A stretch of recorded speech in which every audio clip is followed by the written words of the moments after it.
sugar, just step into your sneakers and step behind the speakers. Your heart will keep me beating and make me a believer. Don't you want me? Don't you want me? I need some mercy on my soul right now. Give me what you got. Oh, oh, oh.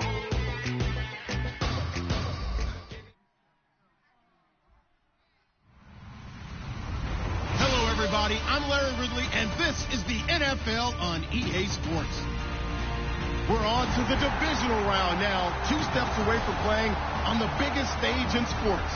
It's the Bears going up against the Vikings. With that, let's get up to Minneapolis as we say hello to our commentators, Brandon Gaudin and Charles Davis. Larry, it's the newest facility in the NFL, and it is a beauty as we come to you from U.S. Bank Stadium here in Minneapolis. Coming up, an important divisional round matchup in the NFC between the Chicago Bears and the Minnesota Vikings.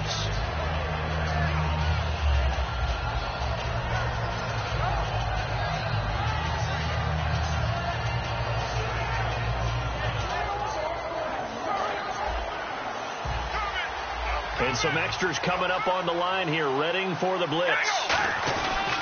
The first carry for the tailback, Jeremy Langford. Credit him with a 1-yard gain there to make it 2nd and 9.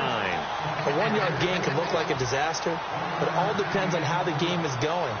Is it a series of 1-yard gains running the ball? If that's the case, you might have to start thinking about throwing it a little bit more. But if it's just the occasional 1-yard run, hey, congratulations to the defense. They won that one. Come back and get them the next time. Card out a throw. Ebron caught left side. And they get him down, but not before he takes it across the 40-yard line. 15 yards there on the catch and run. So much goes into a successful play, doesn't it? How about that play action there? Freezing the defense just enough to bring the tight end free downfield for the completion.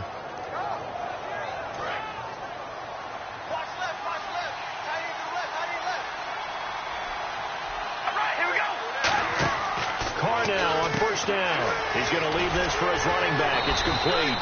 A good pickup there on first as the screen pass gets him 8. I like it. I like it. I like it. Get everyone involved in the passing game. And you know you can create those great mismatches throwing it to your guys out of the backfield. And on the first drive, that can also help establish some rhythm, right? I think so. It gets everyone involved. They feel like they're part of it. It really gets them amped up as they go forward. And he motions the wide receiver. Now Carr throwing on second down. He's going to fire one deep over the middle. And he bats it away, and it falls down incomplete. And here's the offense today that hopes to get off to a strong start.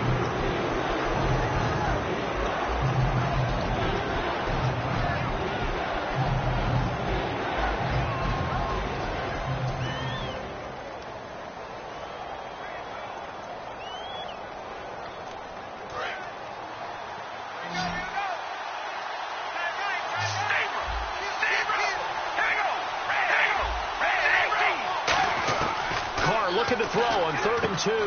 He hits White, complete. And he's able to get the first before he's taken down at the 36.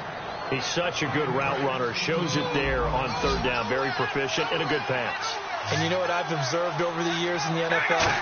The better a route runner you are, the more confidence your guy's going to have in you to go to. And he takes this one in for a Bears touchdown. Robbie Anderson, 35 yards. And the Bears have taken the early lead. And he's got it to make it 7-0 in favor of the Bears.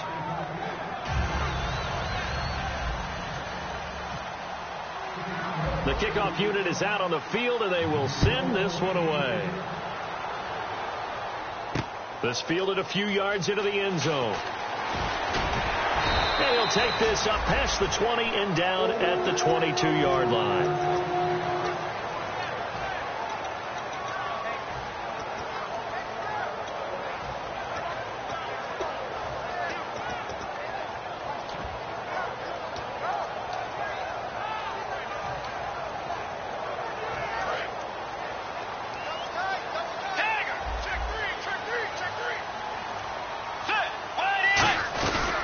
They'll run for the first time with Hill. And he'll get this up over the 25 to the 26. And give him 4 yards there. It'll be 2nd and 6.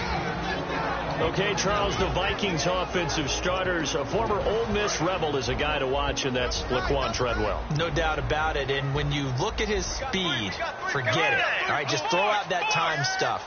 Watch his play speed. He plays the game really fast and big and aggressively. They want to call him Megaquan. If he plays to that, it could really help this Vikings team. Oh, he's got him in wide open, complete. And the play goes for 19 yards, gives him a new set of downs. And when you're playing a quarterback with some experience and some moxie, you enter the danger zone when you decide to blitz him, because if he's able to diagnose as he did on that play, he can hurt you downfield. He reads defenses so well, doesn't he? He really does, and the best part about that play for him, I don't think that was his primary target. I don't think so either. I think he had the read, figured out where the blitz was coming from, and went to a secondary target for a really nice game. And he is swallowed up right at the line of scrimmage. That's going to go as a loss of a yard, and it'll be 2nd down. Michael Bennett's versatility, being able to play any position along the defensive front, allows him to make those types of plays. He finds good matchups and gets into the offensive backfield. And there it works for a tackle for loss. Bridgewater now on 2nd down. Looking middle, and that's complete. They'll wind up getting 10 back as that sets them up for 3rd down. In today's football, where receivers break tackles, make people miss, get upfield for the extra yardage, when you see a play like that where it's caught and he's dropped on the spot, that's a big-time play by the defense.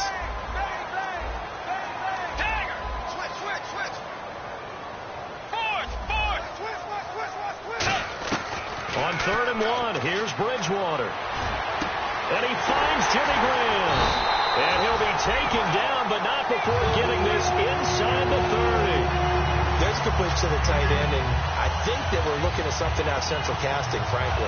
Absolutely. I mean, size, the hands. Speed. I mean, can flat out run. You put that whole package together, you light up the eyes of an offensive coordinator, don't you?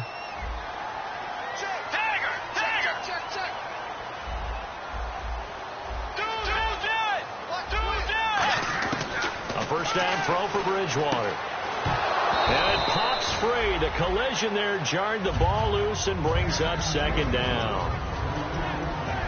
The starting 11 defensively for the Bears. Kyle Fuller is one of those new breed, complete defensive backs. Eager to tackle, but a better cover man. Offense still needing 10 yards. 2nd down.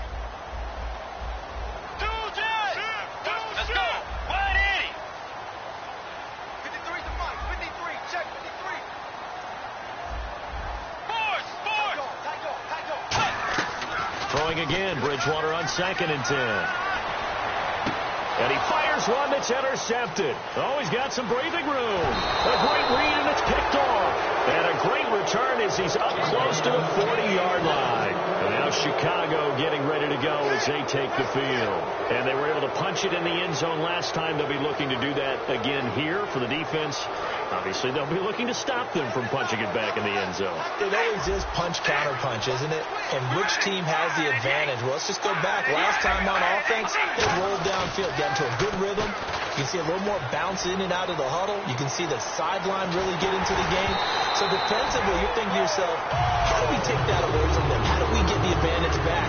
Let's see what they come up with. I think pressure is always the first way to go. You love pressure. I love it. We'll see if they dial it up this drive.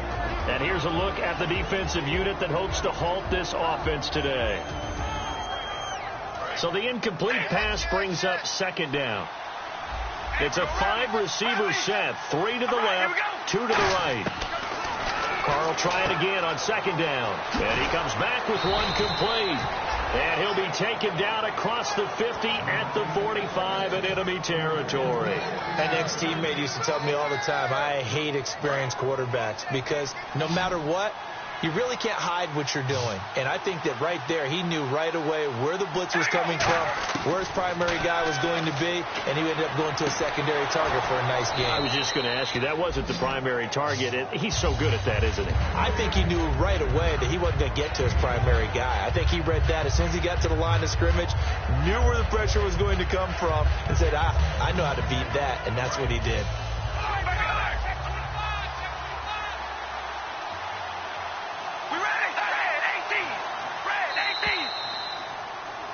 Brandon Gaudin, Charles Davis back with you as it's Bears football here to begin quarter number 2. They've got a second down at 5 here to start things out.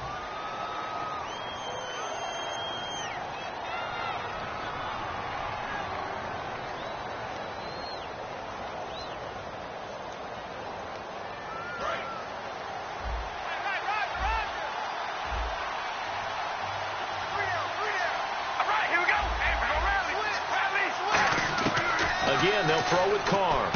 To the right side to Eric Ebron. And he's going to get this inside the 30. We heard them talk before the game about utilizing the intermediate passing game this week. It works for them there. They move the chains. And we saw them work on it in practice as well. And most teams take a period at a time to work on different things. They put a couple of periods of work into the intermediate passing game, and now we know exactly why. They got the look that they were seeking, and they were able to take advantage of it.